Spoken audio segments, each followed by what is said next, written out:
Thank you everyone for taking the time to join us today to learn more about fostering kittens with PAWS. We're just going to take a couple more minutes to allow people to join, and then we will get started.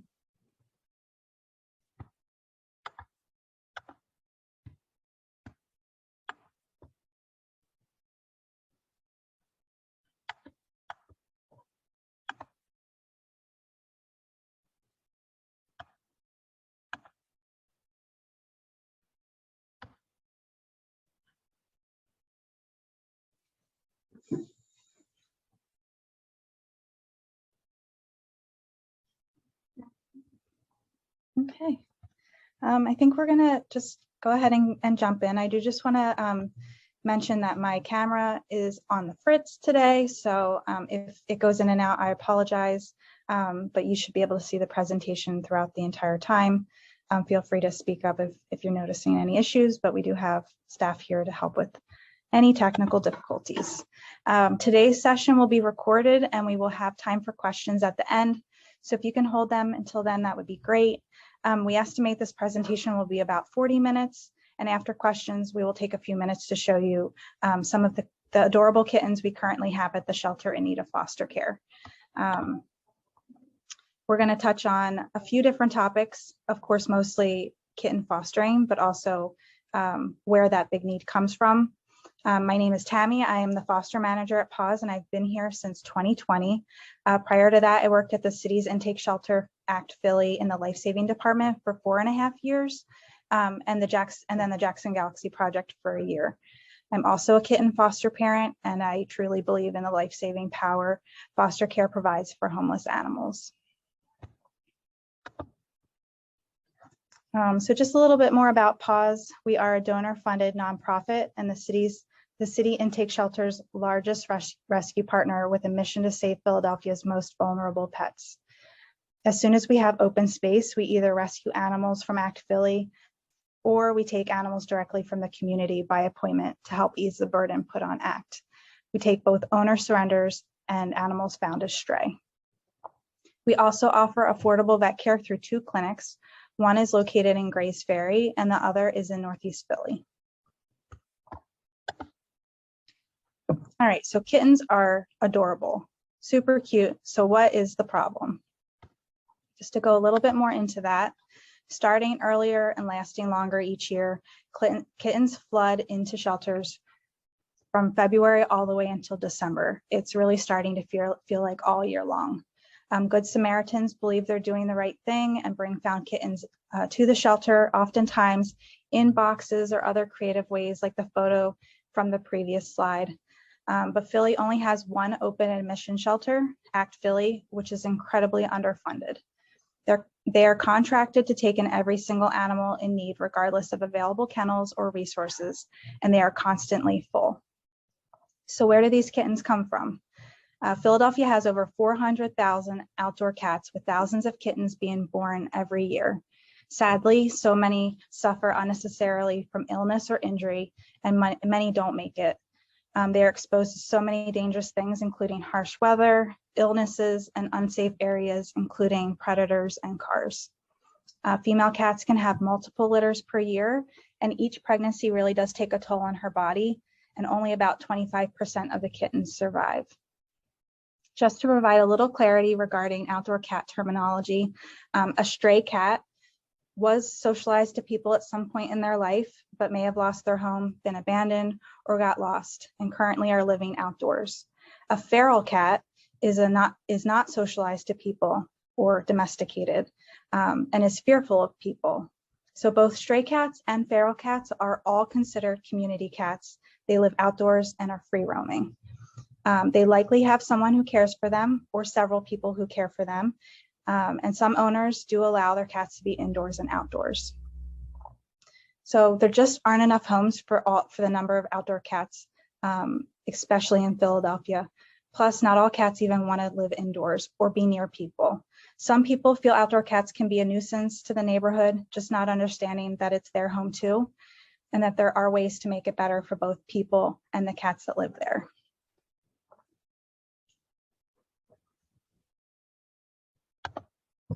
So what are the best solutions? There's a couple ways we can we can tackle this problem.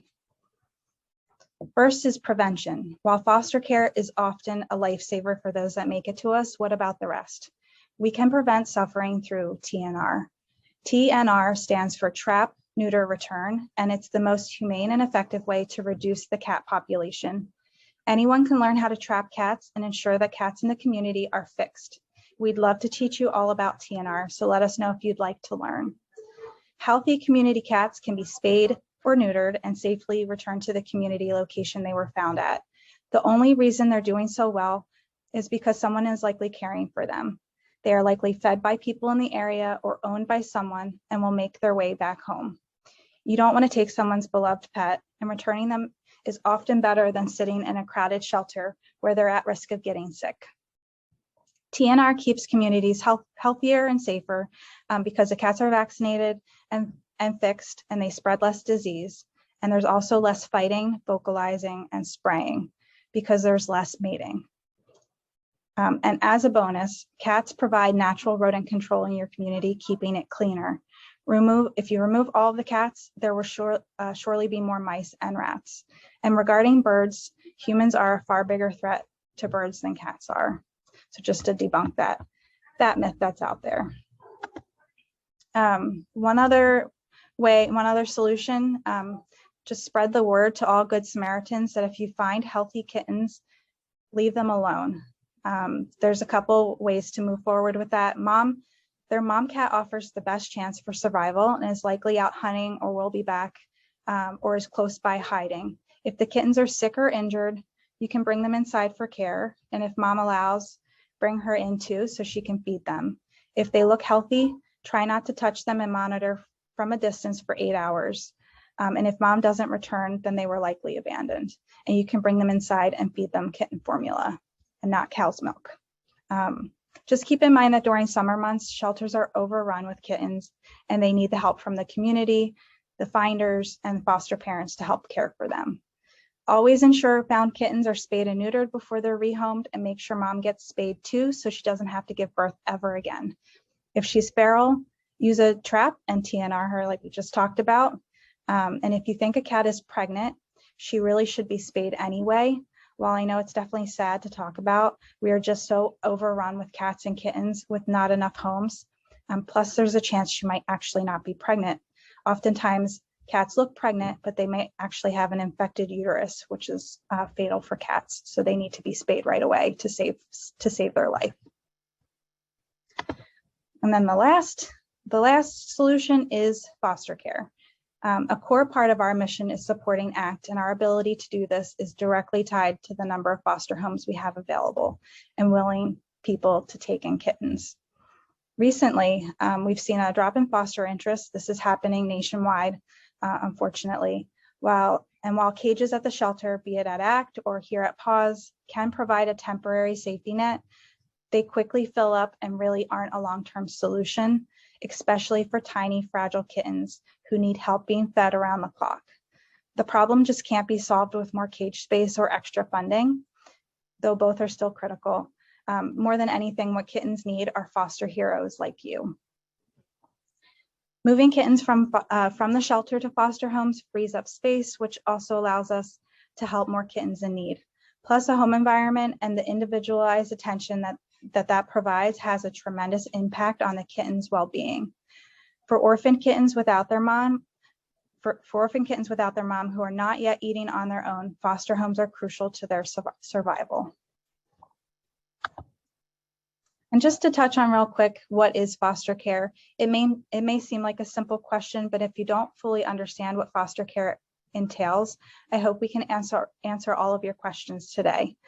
Foster care for kittens is carving out a small space in your home and making a temporary commitment to care for them for just a few weeks. Opening your home by fostering is truly life-saving, and goodbye is the goal so you can foster again. If you keep all of your adorable foster kittens, then you won't have the space, the time, or the resources to have more adorable kittens in your life. Fostering is really an endless supply of cuteness, and I like to call it kitten therapy. All right, now to go a little bit more into PAWS Kitten Foster Program specifically and what we provide. All right, we've really tailored our kitten foster program to support the kittens in need and those caring for them, which would be you. If you've never cared for a cat or kittens in your home before, don't worry. We can teach you everything you need to know. PAWS provides you with everything you'll need for your new furry friends, including a team of amazing foster and adoption coordinators ready to check in and provide advice throughout the process, plus adoption support to help you find the right match, and free medical care at our daily walk-in foster clinic, which is tailored to treat common kitten issues. Along with the emergency, we also have an emergency contact number for true emergencies. PAWS also provides routine care to foster cats and kittens, including vaccines, spay, neuter, deworming, and microchipping. And we do that all by appointment. We'll talk more about clinic care for illness and injury in a bit, but we really guide you through the foster process and are here for you from beginning to end. All right. We also have tons of supplies we can provide and loan foster parents. All our donations from our generous supporters who are excited to help you. I'm so sorry about the sound that you're probably hearing. It is a clinic client's dog who is likely getting some booster shots. They're okay. The supplies PAWS provides include starter supplies of formula, wet food and dry kitten food, baby wipes, bottles, nipples, and bedding. Items we can loan you include snuggle heat discs, playpens, scales, and carriers. We'll go more into what you use those things for shortly. And then supplies provided by the foster parent really can include, as you know, everything that you're going to need long-term. You are welcome to stock up and provide all your own foster supplies, but we often do have things that we can help you with. This includes cat litter. Kittens need non-clumping cat litter just because they might ingest it. And we don't want clumping. Clumping litter is harmful for their internal system. You would provide long-term cat food, both wet and dry, an appropriately sized litter pan.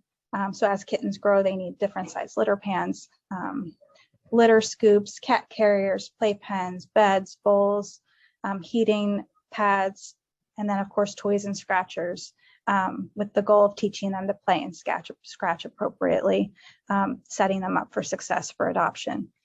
And we're definitely happy to make recommendations for any supplies you may want to buy. All right, a little bit more about finding a foster match. Our goal is to match you with kittens that will be a good fit for your home and schedule. We'll go over different types of kitten fostering shortly, but it's important to keep in mind that sometimes we don't have a lot of background info and it can take time for illnesses to arise.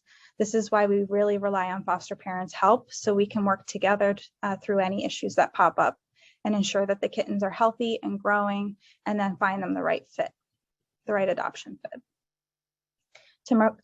To promote kittens into foster care, we use a few ways to try to get in touch with you, including a quick survey, individual emails. We use a Facebook page. We have a private Facebook page that foster parents can join.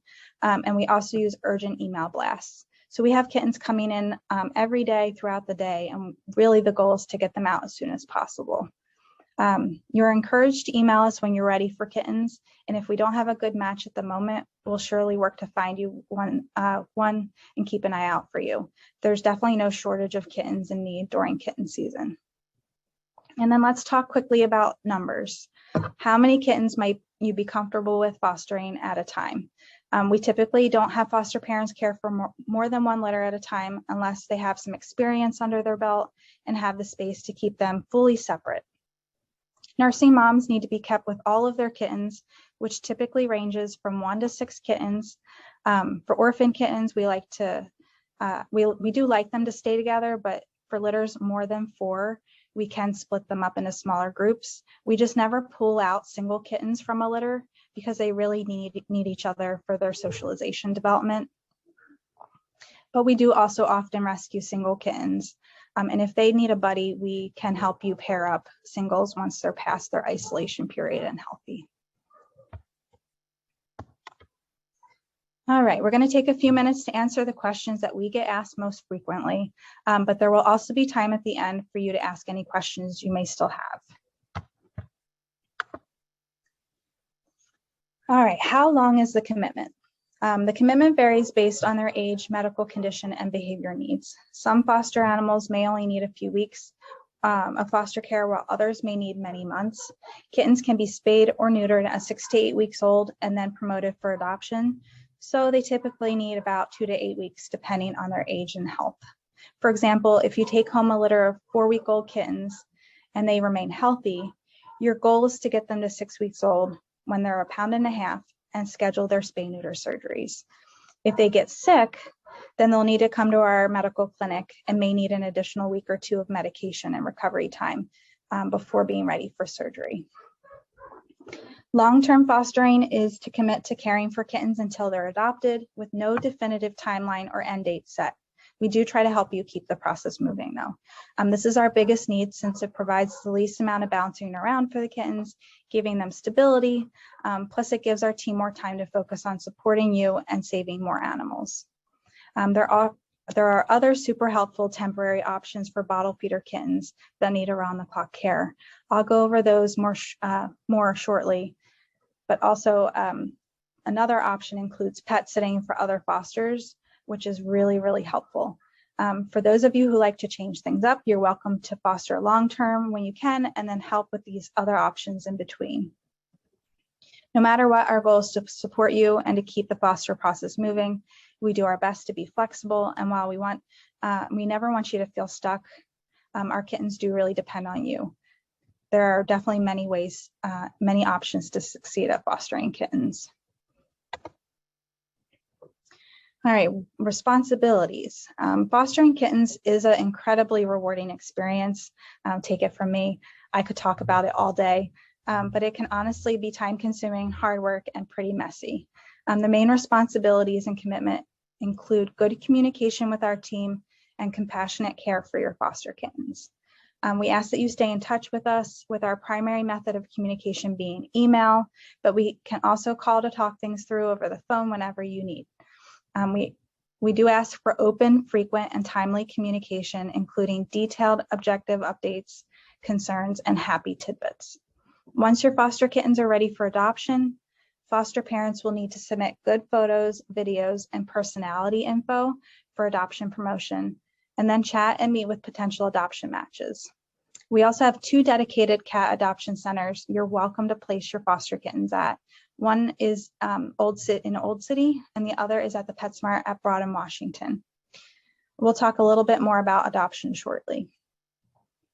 We're looking for loving foster homes prepared to care for kittens by providing their needs, including feeding as frequently as recommended, stimulating to go to the bathroom if they're not going on their own yet, and then introducing a litter box when they are. Keeping them warm, plus lots of playtime, snuggles, and enrichment. And we'll go over individualized care based on age shortly.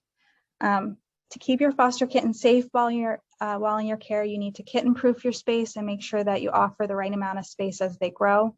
And we'll again go over this again shortly.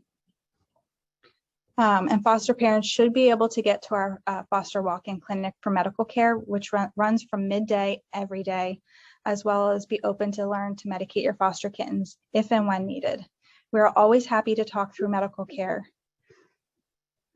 Everything okay? Okay. Good, no way. My bad, my bad. Oh, responsibilities. It's okay. Sorry about that. So we're happy to talk about medical care so that you feel comfortable. It is usually pretty simple, and we're happy to teach you. All of the kittens needing foster care are located at our Grace Ferry location.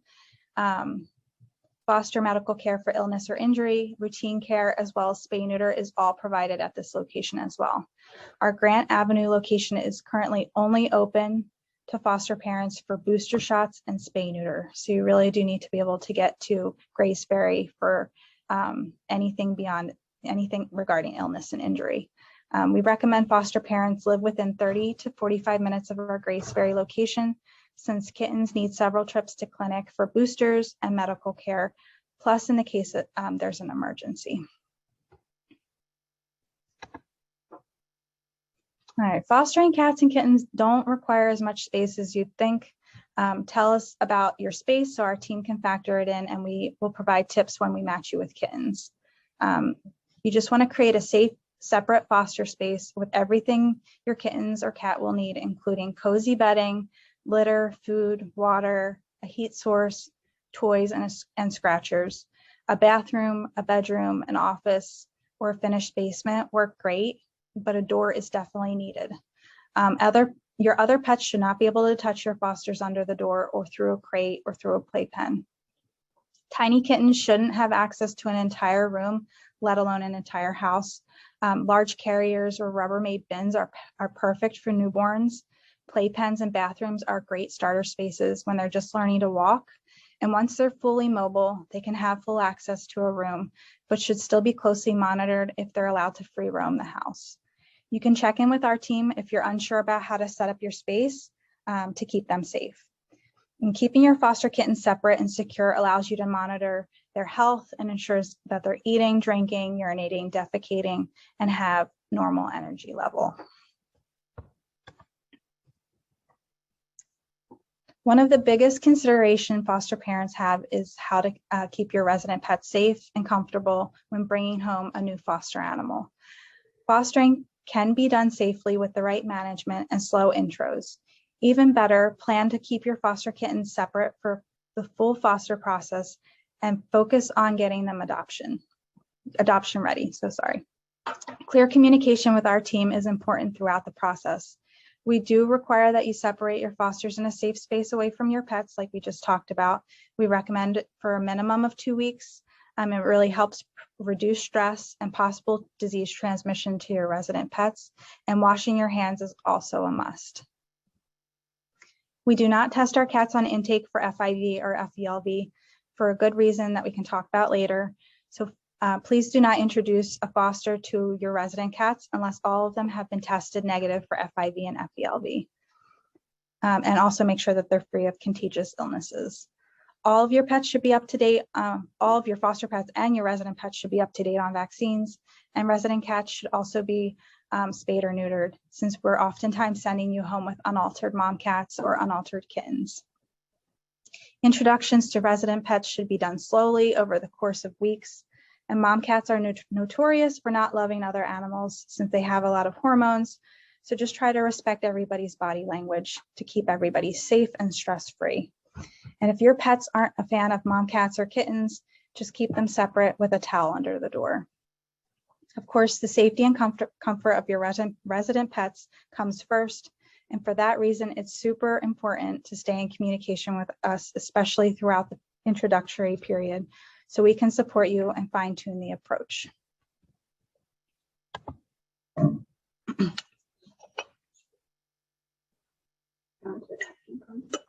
Yep.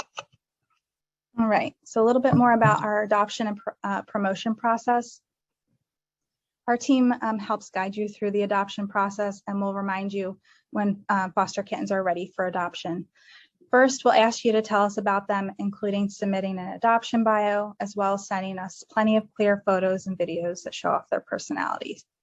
We promote adoptable kittens by sending them out on weekly adoption emails to already approved adopters, posting them online to adoption websites, and when needed, sharing them on social media. You can also share and tag us too. Supporters really love following your foster journey, especially on Instagram. Our team reviews all adoption applications and pre-approves them. And then we also generally counsel adopters about cat care, but we really do rely on foster parents to review medical records, behavior history, and ensure that your foster is a good match for the adopter and vice versa. Foster parents can talk with adopters via email, phone, as well as set up virtual meet or in-person meets. And then you can finalize the adoption contract and send home the adopter with your kittens. And of course, we're here for you throughout the whole process and to walk you through if that feels a bit overwhelming. People often ask, can I adopt my foster? We really encourage you to consider whether you're looking to adopt or foster, because fostering is really not trial adoption. Our dream is for foster parents to stay a part of the program, fostering over and over, since we have invested a lot of time and training into preparing new foster parents and helping them grow their skills. Adopting a foster does happen. I've done it twice, 7 years ago, and not again since then. So I'm proud of that. But it's really important to me to continue fostering. So I always keep a spot open in my house.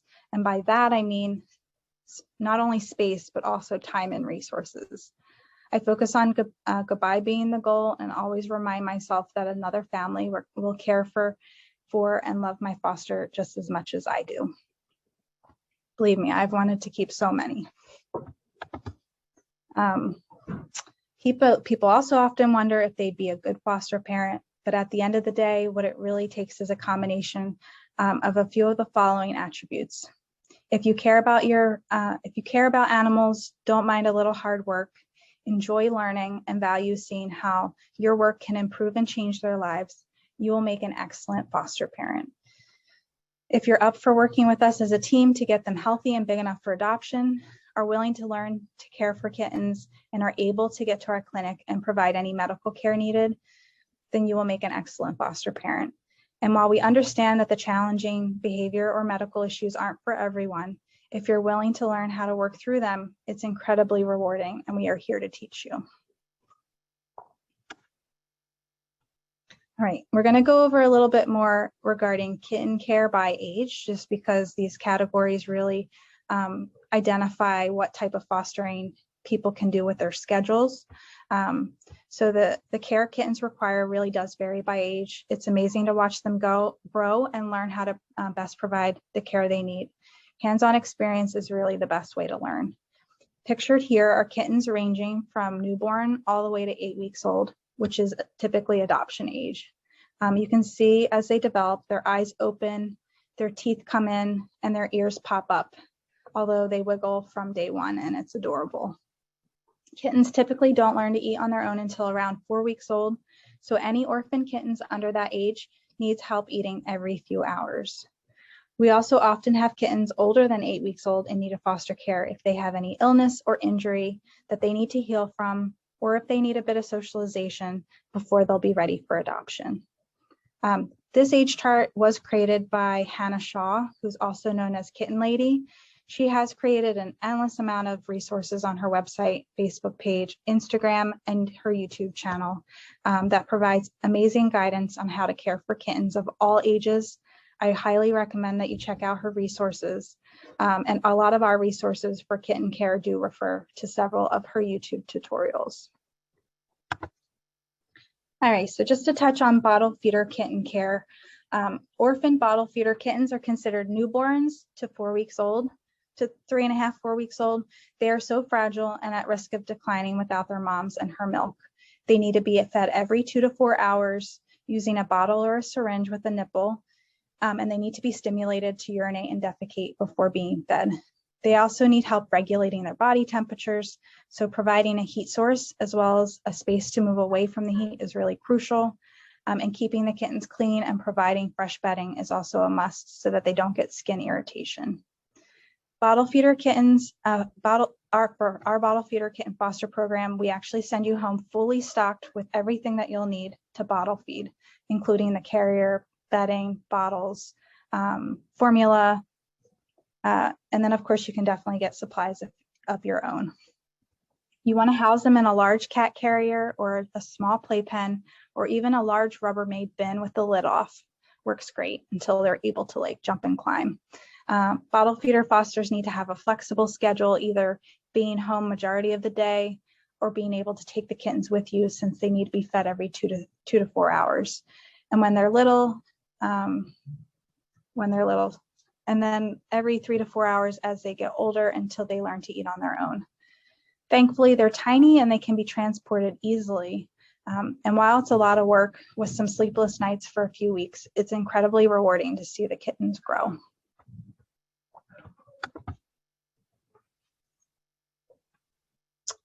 Because bottle feeder kitten fosters require so much around the clock care, we do have a few options for foster parents. Ideally, you'd opt to foster them until they're ready for adoption, which requires getting them spayed and neutered and then going through the adoption process. But if that feels like a lot for you, or you're up for taking more bottle feeders sooner, you can also opt to foster them until they're eating on their own, which is around 4 weeks old, and then you can find a new foster to take over. Some fosters don't have the time to bottle feed, others don't have the space for mobile kittens, so it really works out, the whole fostering until they're eating on their own, and then someone else taking over. Other short-term options include tag teaming with another bottle feeder foster to babysit for them when they need a break, or short-term fostering any urgent litters that come into PAWS or come into the city shelter so that we can help them and we have a little bit more time to find a long-term foster for them. So that would probably look like, you know, if you can offer a couple days, if you can offer a week, it just gives us more time to find a long-term foster for them. All right, weaning kittens. Weaning is the process of kittens learning to eat on their own, and it can definitely take some patience. We can definitely offer lots of tips. And while most kittens start eating on their own around 4 weeks old, it's definitely recommended to go at the kitten's pace. Some continue to ask for the bottle up until 6 weeks old, or nurse from their mom up till 6 weeks old. This age group does need to eat every 4 to 6 hours, and it's good to kind of leave food out available to them around the clock. You want to introduce a small low litter box around 3 to 4 weeks old with non-clumping litter. The cardboard boxes that wet food comes in work great for these type of litter boxes, and they're easy to toss once they're dirty. Until you're sure kittens aren't playing and eating the litter, non-clumping or natural litter is the safest. Their baby teeth start emerging around 4 weeks old, and to teach kittens to learn to eat food on their own is called weaning. Start with adding wet food into their bottle mixture if you've been bottle feeding formula, and this helps them get used to the taste of wet food. Then you can introduce a slurry mixture, which is wet food mixed with formula in a low dish. And once they've got the hang of eating and not suckling that wet food, and they're about 5 weeks old, you can start introducing small kitten kibble, which you can soak to ensure that they don't choke. You want to make sure to provide plenty of cozy, clean bedding, and you can house them in a playpen or a small warm bathroom. Weaning kitten fosters should also have a flexible schedule with the ability to feed and check the kittens every 4 to 6 hours. But thankfully, you can get a full night's sleep when they start eating on their own. Orphan kittens typically start fully eating on their own around 5 weeks old, where you can start leaving them for longer periods of time. Be sure to provide fresh, wet kitten food multiple times a day, and small dry kitten kibble can be left out around the clock. Kittens can eat as much as they want at any age, unless they're gorging themselves and blowing, like their bellies are really blowing up. They should be allowed to eat as much as they want. They will need a small litter pan with non-clumping litter and plenty of cozy nap spots and toys. And the best part is playtime, snuggle time, and socialization with people. It's really crucial at this age. Be sure to try to teach your foster kittens to play with toys and not hands. Their development is important at this age, and having another kitten to play and wrestle with is really good for them. Fosters for this age group can safely be out of the house for several hours a day, especially if the kittens have litter mates. And if the kittens are sick, it is better for a foster to be home a little more often to check on them. Nursing mom cats need a lot of calories to keep up their strength and to feed their kittens. So you want to leave out wet and dry food all the time. Again, they can eat as much as they want. Kitten food is great because it's higher in calorie. You want to provide plenty of nesting options for nursing mom cats along with a heat source. And while many moms are very friendly, remember that they have a lot of hormones running through their bodies, and they can become protective or even fearful of people or your pets. Try to stay alert and aware of her body language and giving her quiet nesting spaces to raise her kittens. Even if mom doesn't love the company of other pets, if she's friendly, she can definitely be adopted. And if it turns out that she's fearful of people or has other behavior issues, we will definitely help figure out the best options for her. You will not be stuck with a sassy mama cat in your house, although 9 times out of 10, they are friendly. Since mama cats do most of the work, foster parents can safely be out of the house for several hours each day, and you get all the benefits of watching tiny kittens grow with far less work. All right, kittens needing socialization. Feral kittens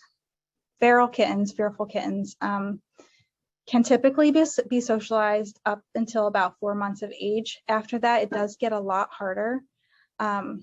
Although many turn out to be just total fakers once you get them into a home. It's usually scary to be, found, brought to a shelter, put in a kennel, touched by medical staff. It's just overwhelming and scary. Once they get back into a home where you're just giving them lots of room and space to trust, usually they do come around pretty quickly. If they don't, we have so many resources and advice. A lot of our team has actually socialized feral kittens before, so we have some experience and we can offer any advice that you need. You want to use stinky food like churros and tuna to gain their trust. You don't want to force anything or force them to be held or touched or snuggled. This is called flooding, when you force a lot on a kitten that they don't want. You want to just give them time to come to you, and that's the way in the long run to kind of create a successful relationship. And once they're feeling comfortable with you, you want to start introducing them to other people so that they're comfortable meeting new people and then can successfully get adopted. So Timeframe wise with kittens needing socialization, it really can vary. Even if you work long hours, if you have a couple hours each day that you'd be okay helping socialize kittens, you can definitely take one of them home. All right, kittens with illnesses or injuries. We love rescuing injured kittens and helping them heal here at PAWS. It's one of our favorite things. Pictured here are 2 kittens that I actually recently fostered. They each had ruptured eyes due to eye infections. The one on your left looking at is Piggy, and the one on your right is Potato. The eyes were removed, and when they were big enough, the eyes were removed when they were big enough for surgery, and they adjusted just fine. We also see kittens with wounds that need care, as well as broken legs that need to be amputated. Thankfully, cats are incredibly resilient. They adjust quickly, and they are happy to finally be pain-free. Kittens also face many common illnesses due to their fragile immune systems. All of these can cause kittens to decline very quickly, so we do ask foster parents to keep a close eye out and get them seen sooner rather than later to catch things early. We will cover these medical issues and how to care for them in more detail during orientation and counseling. With a foster's help, we can get kittens through many of these illnesses, but sadly, there are times that fragile kittens fail to thrive in our care and do unexpectedly pass away, even with our very best efforts. We do the best we can, and foster parents should never blame themselves. And we are just always so thankful for you giving them a chance. While it's hard to talk about kittens being sick or injured, it's just a reality of fostering. Thankfully, the overwhelming cuteness and helping them get better makes it really all worth it. All right, so we covered a lot of info. Don't worry, please try not to feel overwhelmed or grossed out. We do have so many people often say to us that they won't be a good fit, and we hear things like someone else with more experience, more time, or more space would be a better fit, but there really is no one else. Foster and adoption interest has dropped significantly over the past year, and the need for people to surrender has only increased. Animals are at risk of losing their lives in Philly, and to save them, we really need your help. Every pet parent and foster caregiver did start somewhere with hands-on experience. You can definitely learn as you go. Only experience will help you gain the basic skills that will make you a better foster parent. And fostering offers an amazing community full of support from caring people, including our staff and other foster parents. If you're open to learning new things, you can save a life and grow your skills so that you can save another and another. You really got to start somewhere, and just try to remember that the itty bitty fragile baby kittens, even for the itty bitty fragile baby kittens, even the best shelter environment is no match for a loving foster home. We definitely hope you'll get started right away, but twice a year we host a foster challenge where we set a goal we hope to reach. Coming up very soon, we are participating in the We Foster Challenge, which is actually a bigger challenge throughout the country, sponsored by Maddie's Fund.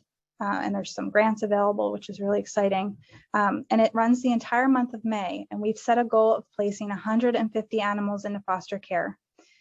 Check out these amazing photos of foster parents who have opened their homes during previous foster challenges and all year long. And many of them are first-time foster parents. We are just so thankful for each foster parent for their help saving lives and for being a part of our team. Now for the most important part, how to sign up.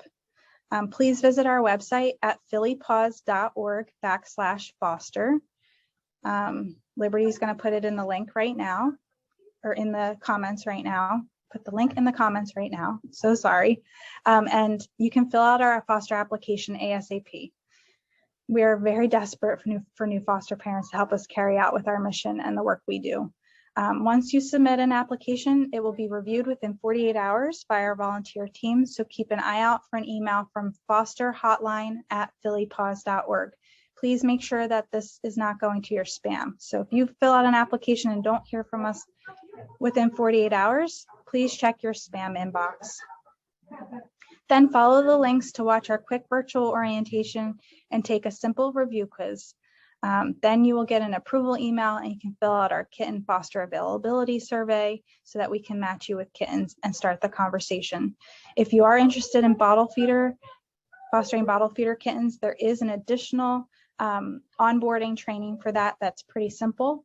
And then you can always email us at foster@phillypaws.org with any additional questions. Or we also have a website. We keep a list of available cats for foster care that you can check out. You're going to get the links for all of those things once you get your approval email.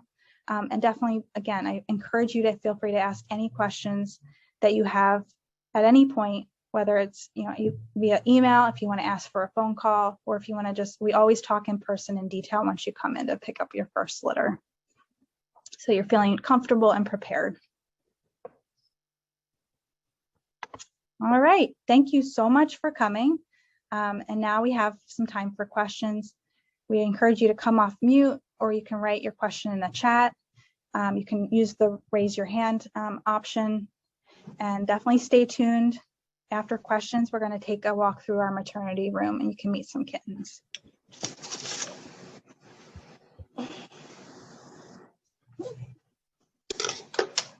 I have a question. Yes. Sorry. What if you have 2 additional cats already? They're bigger, but they came from the same home, like they were rescues, but I wouldn't say didn't get along with the other cat, because we had 3 cats originally, but they didn't like the other one. I don't know if it was just off because they're used to each other, or but they ain't like them. I mean, they ain't like her. Yeah. She's a girl. We definitely just recommend that you have a separate foster space in your house for foster animals, and keep them separate, minimum of 2 weeks, making sure that the kittens get tested. Make sure everybody's tested for FIV and FELV before you even consider introducing them. But yeah, keeping them separate to start. Spayed and neutered. I said our cats are spayed and neutered, and they got all their vaccines. That's great. I just want to know, would that be best to put them with a kitten? So you would want to keep the kittens completely separate from your resident cats. And then you'd want to either keep them separate through the whole foster process and then get the kittens adopted, or do really slow introductions after the kittens are definitely fully healthy. So that's why we recommend waiting 2 weeks to kind of keep an eye out for any signs of illness that might pop up. Because sometimes it can take kittens it can take them a couple weeks to show signs of illness. Typically they come right from the streets into the shelter and then go into foster homes. So giving them that 2 weeks. We also want to make sure that everybody is tested for FIV and FELV, which is different than vaccines. So those are just 2 viruses that affect about 2 to 3% of cats in our community. And FELV, which is feline leukemia, is a contagious virus that you definitely want to prevent your cats from getting.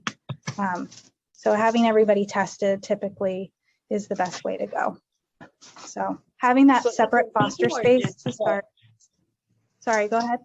even people or just cats? Just cats. Those viruses only affect okay. cats. I was about to say. Yeah, those viruses don't affect dogs either. It's just cats. The only thing that affects both dogs and cats and people typically is ringworm, which is a fungus that causes round crusty hair loss, and it's very annoying, but thankfully that one is not deadly. Okay. Oh, that's good. That's good. Awesome. Thank you. Chat about taking cats on public transportation all the time. Hi, Oh, Tammy. I have go ahead. So, Go ahead. I was a foster approximately 9 years ago and went through the application and screening process. None of my information has changed. Do I need to fill out an application again? If nothing has changed, you can definitely email foster at phillypaws.org and let us know, and we'll send you, we have a cat foster guide that is really easy to review real quick, and it gets you up to speed on everything. We do recommend, like, if you want to apply again and go through the orientation again, just because things have changed so much over the years, it wouldn't hurt to do that. Okay, thank you. Thanks so much. We look forward to having you back. I look forward to being back. Awesome. I think there was a question about transportation, which is a really great question. We are fine with you bringing your foster cats on public transportation and using rideshare. We do ask that you definitely plan ahead because sometimes kittens do have emergencies. So having a ride, finding a ride, using rideshare, public transportation are all great options, but just having, like, what if an emergency happens, being comfortable with jumping in rideshare if that happens is definitely a bonus. So I had asked that question. I think my question might be more around, are you allowed to bring them? Like, I use a Lyft account service. Yeah. I'm kind of tied to that one because I have a special membership. So can you just take your cat on Lyft if you want to? You can. I've not taken pets on rideshare before, so. Yeah, you can. I think there's sometimes people, I would always let them know ahead of time if you can, by, messaging them if they're on their way. There are sometimes people show up and they're like, no, I'm not taking. It happens more with dogs. Uber has a specific Uber Pets service. So those people are on board with transporting pets. I'm not sure if Lyft has a similar one, but typically we don't have a problem. Cats are in carriers, and it's very rare for somebody to be like, nope, I'm not taking your cats. So, yeah. Okay. And they are also allowed on public transportation. Okay, great. Yep. A lot of our foster parents actually use those methods. So.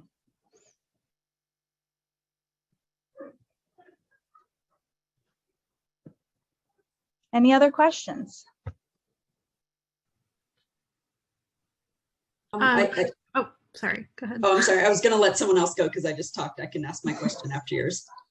Oh, it's just any additional considerations for a resident dog in the house. Obviously, I know keeping them separate is the most important thing, but just like making sure there's not anything else I'm not thinking of.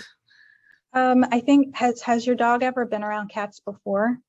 He has, and he loves them, and that's kind of the like, obviously I don't want to just like let him necessarily meet them at any point, but I didn't know if that's even like a good idea.